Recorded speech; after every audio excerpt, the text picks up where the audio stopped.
Afghanistan celebrates. او دا د کوکنارو کښت ده. دلته امنیتي ځواکونه راغلي دي تر څو دغه کښتونه ویجاړ شي، لیکن د دې ځای خلک بزګران وایي چې حکومت باید دوی ته فابریکې جوړې کړي او باید دوی سره مرستې وکړي تر څو دوی نور کوکنار ونه کړي.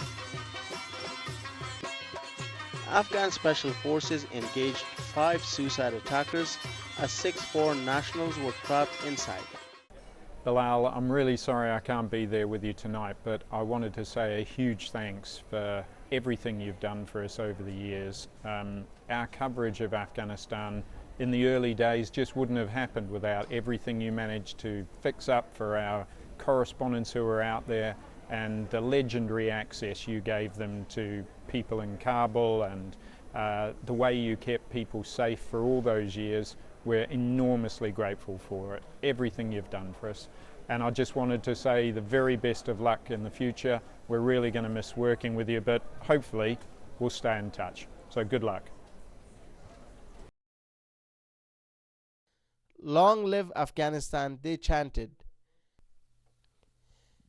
It was a major victory for the country's national football team. After decades of war, a rare moment of euphoria, bringing the whole country together. Let me start this in the best of the Bilal Sarwary television lives tradition. High-level sources have told the BBC that you're leaving the BBC office in Kabul. Just a minute, who is the highest level source that talks to the BBC in Afghanistan? Oh, it's you, Bilal. We heard you're going. You, the Afghan journalist with the best Rolodex of contacts in Afghanistan. You, the Afghan maximizer who can talk on 3 telephones all at the same time. You, who legend has it, just days before you joined the BBC in late 2001, had an encounter with a certain British gentleman and won that British-Afghan war. Of course, I'm not going to say in this video exactly what happened, because I learned from you, Bilal, the important rule of journalism: always protect your contacts. But I also learned from you, as an Afghan friend, the most important rule of all, and that is, don't forget your friends. Don't forget your family, your tribe, your Wullas Wali. So even though, Bilal, you're leaving the office, please don't leave us. We're part of your family, we're part of your friends. But I do say, Safar Khosh. Have a good journey. Afghans have been celebrating their team's victory. This is the first time the Afghan football team has won an international football trophy. And there has been scenes like this across the country. Bilal Sarwary, the Helmand Walayat, Junubi Afghanistan. Hi, Bilal. Hi, Bilal. Hi, Bilal. So, from this motley crew in Washington, D.C., we just wanted to say hello and best of luck. You will hear lots of fantastic stories about how wonderful Bilal is, so I'm not going to share any of those with you because you were there and you know how wonderful you are. I wanted to say how important you were, though, to me in Kabul, how you made me being there at all possible, how you're a loyal friend who I value greatly. You're good friends with my mum, so you've got to be a generally good guy. And working with you was always fun. You're the only producer I've ever worked with who basically makes fun of the correspondent while working with them, and somehow it still works. And despite life outside the BBC sometimes being a bit more unpredictable, I'm sure that you will do very well in whatever guise you take on, because respect for you really, I think, is industry-wide in British television and American television. And so the sky's the limit, as we always knew. So best of luck, and lots of love. Hello, mate. Well, I was going to tell the story about how 13 years nearly became 13 minutes when on our first trip you ran off into a minefield.